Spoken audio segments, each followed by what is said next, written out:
Olá, sejam bem-vindos a mais um videocast do Inteligência Jurídica. Eu sou Maria Fernanda, sou sócia da área de Infraestrutura e Energia do Machado Meyer. E hoje eu estou aqui com os meus sócios Vinícius Pereira e Gisela Mation. E a gente vai conversar sobre disputas no setor de gás natural. Olá, bem-vindos. Olá, Fê, obrigada. Olá, Fê, tudo bem? Tudo bem. Bom, para falar de disputas no setor de gás natural, eu acho que é importante falar sobre a indústria do gás natural, né? A gente tem uma indústria extremamente complexa, com relações contratuais muito complexas ao longo da cadeia e com uma cadeia extremamente dinâmica, né? E aí, se a gente for separar em dois grandes grupos aqui, obviamente reduzindo com bastante simplificação, né? Dois grandes grupos de contratos que hoje imperam na cadeia, são contratos que envolvem infraestruturas complexas, né? E aí, muitas vezes, você tem os contratos para instalação das próprias infraestruturas, para operação e, agora, discutindo cada vez mais para acesso a essas infraestruturas. E os contratos de molécula, que são transações mais comerciais de compra e venda, ou outras etapas logísticas envolvendo a molécula. Então, a gente tem esses dois grandes grupos e que são grupos que têm discussões muito técnicas, muito complexas, que permeiam toda a relação contratual.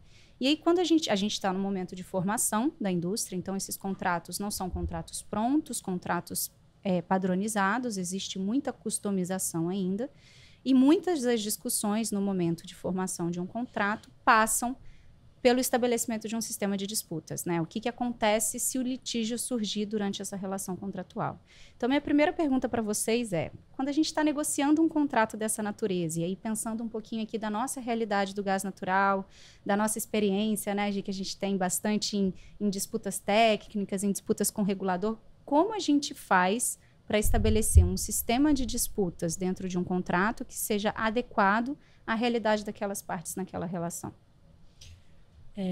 Fê, eu acho que, como você mesmo disse, né, esses são contratos que têm uma complexidade muito relevante, né? E essa complexidade é tanto do ponto de vista técnico quanto do ponto de vista jurídico, porque alguns desses contratos estabelecem, sim, tem cláusulas que não são necessariamente típicas em outros contratos comerciais ou que são muito específicas para se adequar à realidade das partes. Então, em razão dessa complexidade, que é tanto técnica quanto jurídica, em muitos contratos, a gente vai fazer uma recomendação de que eventuais disputas sejam resolvidas por arbitragem, né?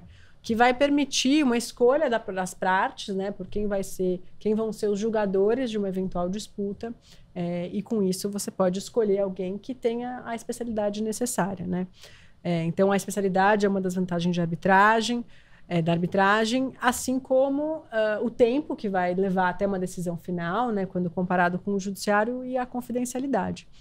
É claro que justamente em razão da complexidade desse setor, normalmente nos contratos, tanto de infraestrutura quanto contratos para transação de moléculas, a gente vai pensar em muito mais coisa do que simplesmente escolher entre arbitragem e poder judiciário, né? Então, por exemplo, como é que vão ser tratadas as questões técnicas que podem gerar disputa naquele contrato?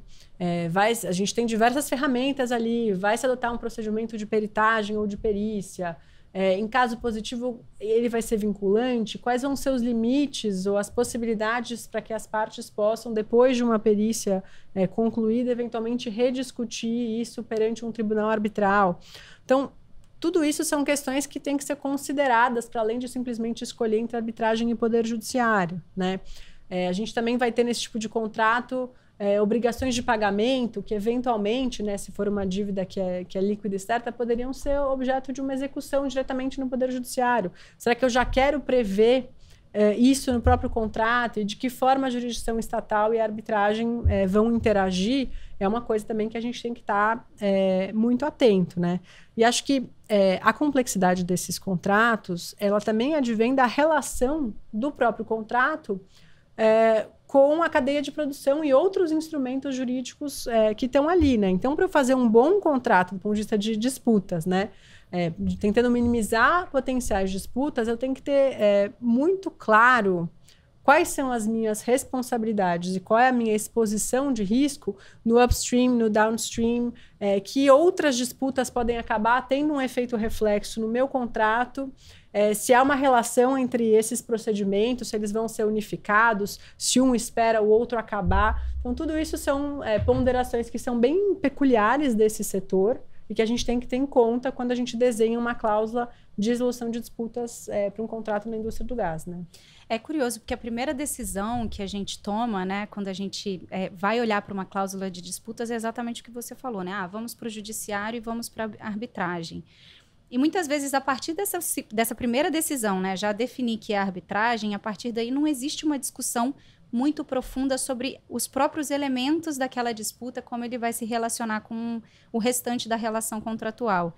E aqui na nossa experiência a gente vê que é muito importante que, ao definir os aspectos, os contornos de uma disputa, ainda que seja arbitral, né, dentro de um contrato, é importante saber quais são as responsabilidades, as exposições de risco para cada uma das partes, até para colocar ali alguns elementos que sejam bastante customizados para aquela disputa, né? Porque muitas vezes a gente vê a cláusula de disputa, a negociação de cláusula de disputa consiste basicamente, quando está determinado que é a arbitragem, qual que vai ser a Câmara, onde vai acontecer, qual a lei aplicável, e sistema de designação de árbitros, né? Então, o que tem mais? Além, você comentou aí da peritagem, né? Que são instrumentos que podem ser uma pré-arbitragem, mas são mecanismos técnicos que as partes podem se valer para lidar com determinados tipos de conflito. Mas o que mais uma cláusula de arbitragem pode ter para ter um olhar muito peculiar para aquela relação contratual, para ser endereçado além desse quadro básico que normalmente já permeia esse tipo de disposição? Olha, são inúmeras as questões que, né, a depender do caso concreto, poderiam ser relevantes no desenho dessa cláusula de disputa para além dos elementos essenciais que você falou, né? Com muita frequência, as relações contratuais dessa indústria se estabelecem com múltiplos contratos. Então, um elemento primordial aqui é determinar qual que é a relação entre esses vários contratos, que às vezes vão ser com as mesmas partes, às vezes são partes do mesmo grupo. Então, a gente tem várias possibilidades aqui de arranjo. E isso tem que estar muito claro. Quando é que as disputas vão estar no mesmo procedimento arbitral, quando elas vão estar separadas.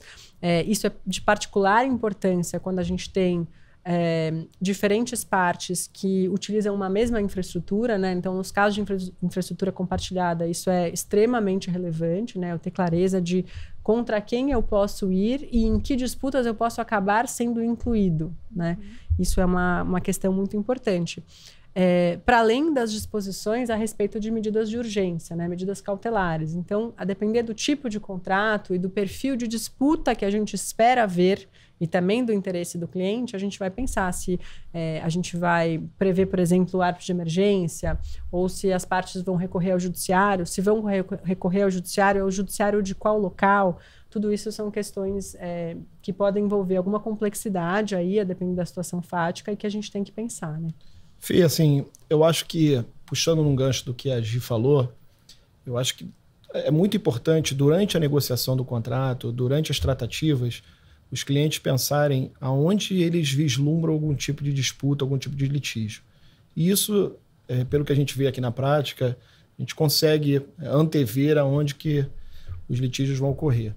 E, como vocês falaram, né, os contratos de infraestrutura de gás são contratos super complexos, que exigem um nível de especialização grande de quem vai apreciar e tudo.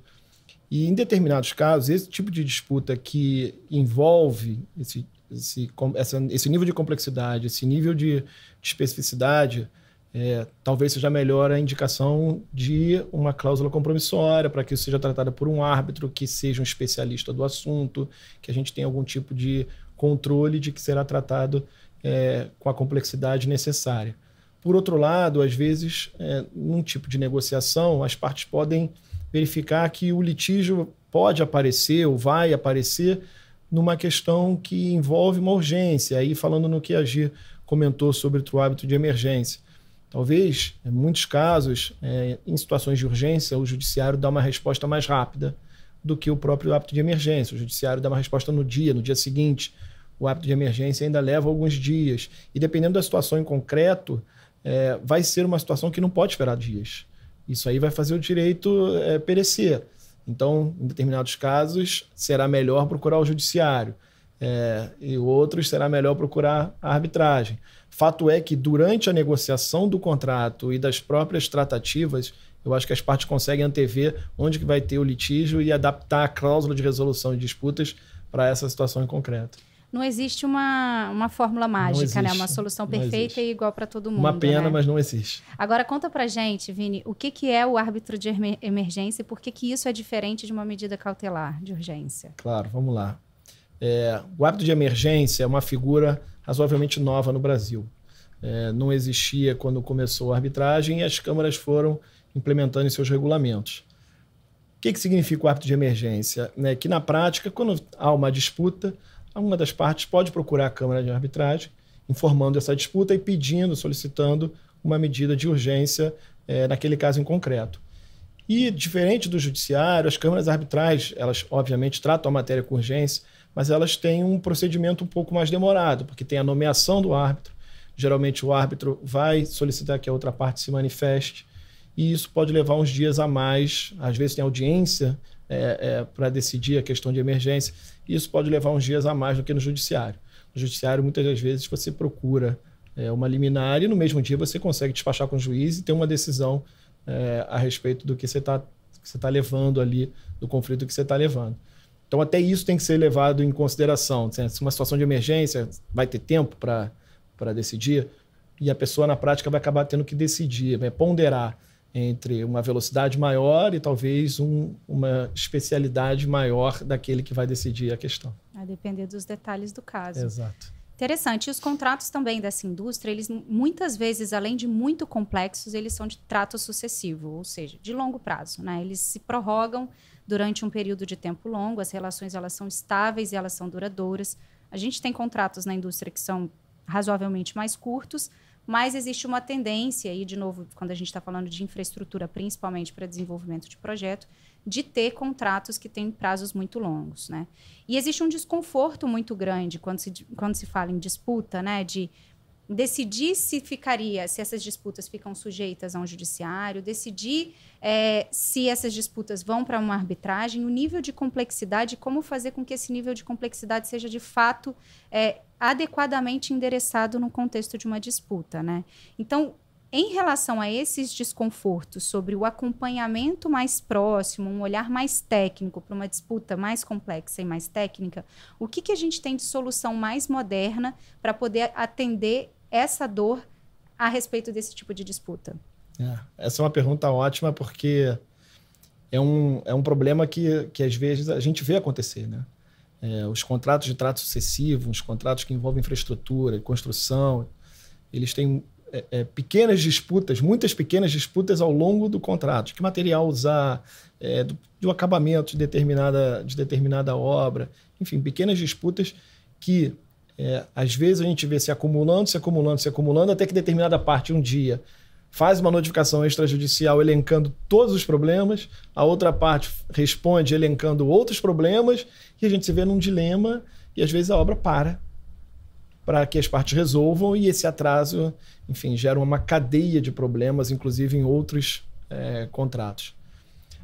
O que as partes têm feito? E assim, também é uma inovação, pouco tempo no Brasil, mas a gente que está vendo de perto está vendo que funciona muito. As partes estão escolhendo implementar no contrato um dispute board.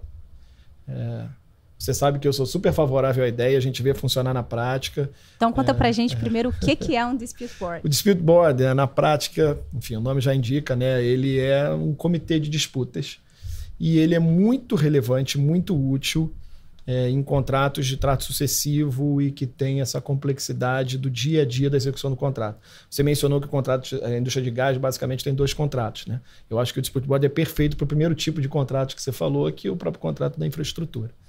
Por meio do dispute board, as partes escolhem, desde o início do contrato, ou às vezes no curso da relação contratual, mas elas escolhem que esse contrato vai ter um comitê de disputas, um órgão de disputas, às vezes é formado por engenheiros, às vezes é formado por advogados, às vezes é formado por dois profissionais, tanto técnico como jurídico, para que acompanhem esse tipo de problema e esse tipo de disputa que ocorre ao longo da execução do contrato.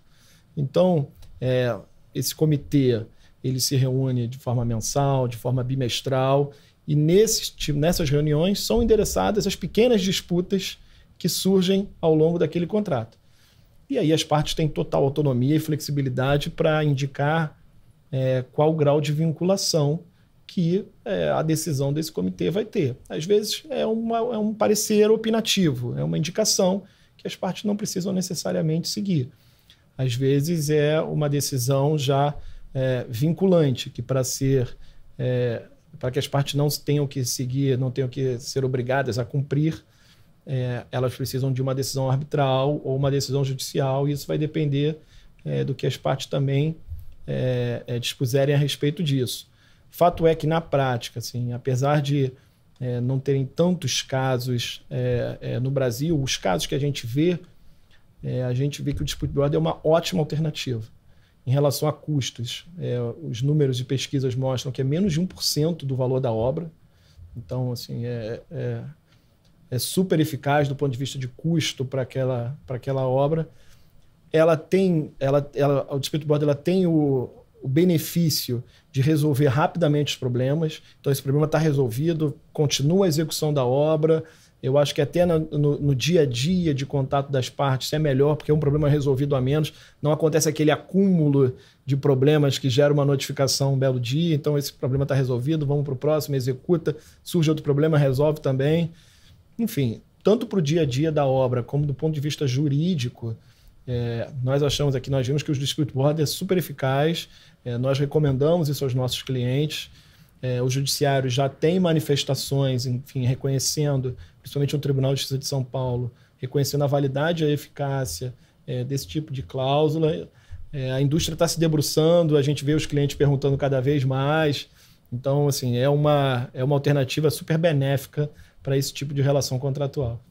É uma novidade que a gente tem visto aparecer cada vez mais como ainda incipiente, né? Você comentou bastante de obra, eu acho que tem uma realidade de EPC que ele já está ali se estabelecendo, né? Isso. Na indústria do gás a gente já discutiu em alguns contextos, né, Gi? Mas a gente ainda não viu efetivamente sair do papel, mas a gente vê como uma alternativa promissora. E aí, só para esclarecer um ponto aqui do que você comentou, é possível ter uma formulação flexível de ter um dispute board combinado com um foro de eleição ou um dispute board também com uma arbitragem? Existe essa maleabilidade de combinar como solução e com a disputa final, eventualmente, se ela acontecer, sujeita a qualquer um desses mecanismos? Sim, Fê, tem. Assim, o grande mote do dispute board é a autonomia das partes. Então, as partes vão poder tratar da forma que elas bem entenderem. E determinadas situações, as partes preveem que a decisão do dispute board ela vincula até que haja uma decisão judicial ou arbitral em contrário. Isso é melhor porque as partes conseguem seguir na execução do contrato já com uma decisão. E aí elas vão ponderar se depois elas vão levar essa decisão para um órgão arbitral ou judicial para revisar essa decisão. Mas o fato é que não precisa parar a obra, é uma decisão razoavelmente rápida. Voltando aos números, os números indicam que em 99% das vezes a decisão leva menos de 60 dias. Então, assim, é um procedimento bem rápido, porque ele é informal. Então, o próprio comitê indica para uma parte, olha, eu preciso desses documentos, essas razões, indica para outra parte o que precisa, e ele toma a decisão e a vida segue. A execução do contrato continua. Então, as partes têm a total liberdade de prever, e essa previsão híbrida também funciona bem quando a gente vê na relação das partes. Interessante. E a gente está falando aqui do momento que a gente está escolhendo, né, o sistema de disputas numa negociação em que a atmosfera ali ainda é de casamento, né? Então, existe uma predisposição para encontrar um interesse comum, para encontrar um sistema que atenda aos interesses e às necessidades de ambas as partes, né? As coisas ainda estão na base da amizade, mas a gente está falando, em último caso, de um sistema que está sendo escolhido exatamente quando as coisas derem errado, né? Lá no momento da execução do contrato, o que vai acontecer quando surgir um conflito. Então, a gente tem esse momento inicial, né, de namoro ali, que está todo mundo convergindo e tentando escolher algo que funcione, e o momento em que a disputa vai realmente se formando naquela relação contratual. E uma disputa numa relação contratual, principalmente num contrato de longo prazo, de trato sucessivo, de alta complexidade, ela não surge da noite para o dia. Né? Ela resulta de uma série de eventos, de uma série de acontecimentos que vão se concatenando e chegam num momento que as partes realmente decidem se vão ou não vão levar aquilo para um procedimento de disputa, né? E aí, durante esse momento de formação da disputa, a gente vê que é difícil identificar um momento exato, né? As partes normalmente têm essa dificuldade de identificar o momento exato em que você precisa ali de envolver já aquela assessoria especializada, porque você já precisa se respaldar para um pré-litígio e já está resguardado, mas também tem outros pontos que são importantes. Antes de chegar no litígio, que é o ápice, né, o culminar de um fracasso numa negociação, é muito comum, principalmente nesses contratos, você vê que as partes têm uma intenção de negociar até o último minuto para evitar uma disputa, né? E aí, durante essas negociações, você já tem uma relação um pouco mais abalada, porque você já está ali negociando, olhando para um horizonte que o litígio é possível e tentando evitar que ele se materialize.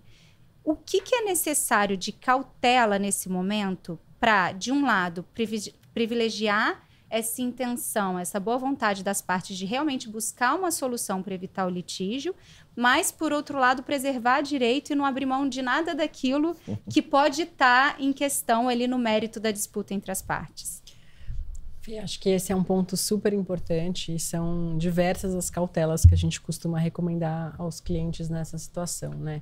Então, acho que tem um primeiro ponto que é a gente está, obviamente, preocupado, né, como advogado de uma potencial disputa depois, a gente não ter uma alegação por parte da parte contrária de comportamento contraditório, né? Então, acho que, em resumo, o que a gente quer no pré-litígio é preservar a posição, os direitos e mesmo a própria narrativa, né, do cliente. Então, é importante que as comunicações sejam consistentes, que eventuais problemas sejam levantados de preferência no momento em que eles surgem, que as comunicações entre as partes, na medida do possível, registrem eventuais descontentamentos que possam ser depois para que as coisas não se acumulem, né, como o Vini falou, e sejam levantadas só ao final. E para isso ajuda muito ter alguém envolvido que não é só o time técnico que está ali no dia a dia do contrato, né? Até porque a gente quer, é muito importante a gente preservar a boa relação entre esse time técnico, né? Então, se você tem um time técnico que tem que, ao mesmo tempo, negociar e contar com a boa vontade do outro, inclusive para continuidade da execução do contrato, né? Para além dos problemas que eles vão tentar negociar amigavelmente, trazer alguém de fora, seja um advogado interno ou um advogado externo, ajuda a que esse novo time, essa nova pessoa, concentre um pouco desse papel de reservar direitos, né, registrar eventuais posições contrárias entre as partes, de uma maneira sempre cordial, até para manter a possibilidade ali de negociação, mas é importante a gente conseguir fazer esses registros das posições. E, ao mesmo tempo, acho que... Então, isso é um lado que diz respeito à comunicação entre as partes, né? Acho que esse é o ponto crítico aqui. A comunicação entre as partes não pode estar, de nenhuma forma, prejudicando a disputa que vem lá na frente. Então, para isso, eu vou reservar direitos, vou registrar minha posição, vou ser coerente para evitar o comportamento contraditório. Uma outra coisa útil, né, no momento de disputa... em primeiro lugar, é você ter uma gestão do contrato tendo em vista o potencial litígio, né? Que também passa por isso, para você ter um olhar jurídico para o que está acontecendo e não só trazer o jurídico. Tem contratos em que isso vai ser mais importante, trazer o jurídico logo no início da gestão do contrato, e outros em que isso vai poder acontecer num momento mais à frente, assim, do trato das partes. E uma outra coisa muito importante também, né, é a gente olhar para frente. Então, a gente fazer, assim que surge uma disputa, né, quando possível, uma avaliação dos potenciais pleitos, das suas chances de êxito, etc., para que a eventual negociação seja muito bem informada. Parece besteira, mas não são poucos os clientes que acabam fazendo uma negociação sem ter visibilidade ampla do que vai potencialmente acontecer no litígio, né? Então, acho que esses seriam os pontos que eu destacaria aqui de atenção para esse momento do pré-litígio. Levar em consideração os riscos, até para chegar a evitar o litígio, né? Exato. Aquilo que você está abrindo mão e que está disposto a ceder para chegar num compromisso comum, né? E até a depender da dinâmica de negociação, para ajudar a outra parte a ter uma visão mais apurada, né? Se as duas partes tiverem uma visão apurada e mais ou menos coincidente da expectativa de litígio, a chance de acordo aumenta muito, né? O que é, no final das contas, o melhor, né? É o objetivo final, exatamente. né? Até porque advogado de disputa, né, Vini? Quer fazer acordo, né? Sempre.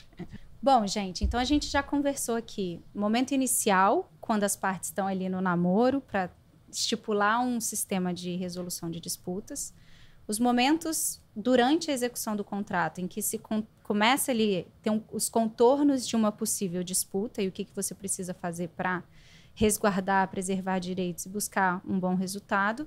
E aí depois vem o caso de a disputa já se formou, ela já aconteceu, ela já existe, você precisa, de fato, colocar em prática aquele sistema que foi desenhado no contrato inicialmente. Então, minha pergunta agora para você, Vini, é: quando você olha uma disputa formada, o que você apontaria como os elementos de um bom caso? Que um cliente chega para você e fala: esse caso é um bom caso. Quais são os contornos de uma disputa que você tem um cliente bem resguardado? São vários fatores, eu acho, que podem ajudar, tá, numa disputa. Ajudar agora o advogado externo que vai atuar nessa disputa. Eu gosto de falar com o cliente que assim, é muito importante você manter um acompanhamento técnico do contrato. E aqui, quando eu falo técnico, eu falo talvez até de uma ajuda externa, de uma eventual disputa que essa pessoa, essa ajuda externa funcione como um assistente técnico, por exemplo. Porque é uma pessoa que vai conhecer o contrato desde o início, da execução de todos os problemas que tiveram, como eles foram resolvidos, como foi o atuar das partes, isso se gerou algum tipo de expectativa legítima na outra parte. Tudo isso é relevante para que o litígio seja melhor formado e melhor endereçado, seja na arbitragem, seja no Poder Judiciário. Enfim, a gente sempre fala para o cliente assim, que é muito importante se manter organizado, o gestor do contrato ser uma pessoa que conheça tudo, que mantenha o track record de tudo, porque às vezes a gente acha que não vai ter problema em determinado ponto, mas o problema surge. E quando esse problema surge no meio daquelas outras diversas informações, é importante ter o registro e ter o conhecimento técnico também, para que o advogado depois possa levar isso, encaminhar isso ao julgador da melhor forma. Enfim, resumindo, é muito importante ter um acompanhamento técnico e jurídico e se organizar desde o início, porque isso facilita muito no litígio depois. Muito bem, muito obrigada. Obrigado, Vini. Obrigado, Gi. Foi uma ótima conversa. A gente tem aqui, então, como assim, resultados, né? A gente tem, puxando para a indústria do gás, para concluir, uma indústria muito técnica, com contratos e relações contratuais extremamente complexas, mas isso em si não significa que tem uma fórmula mágica de resolução de disputa. Não existe um certo e errado, né? Existem casos e casos, e cada tipo de sistema tem que ser pensado com as particularidades, seja do momento em que o sistema está sendo concebido até o momento em que uma potencial disputa se forma e quando ela se materializa, o que é necessário para encerrar com sucesso essas disputas, né? E para isso a gente tem os nossos advogados de resolução de disputas, né? Foi um prazer falar com vocês. Obrigada, pessoal. Até a próxima. Obrigado. O prazer é nosso, Fê. Obrigada.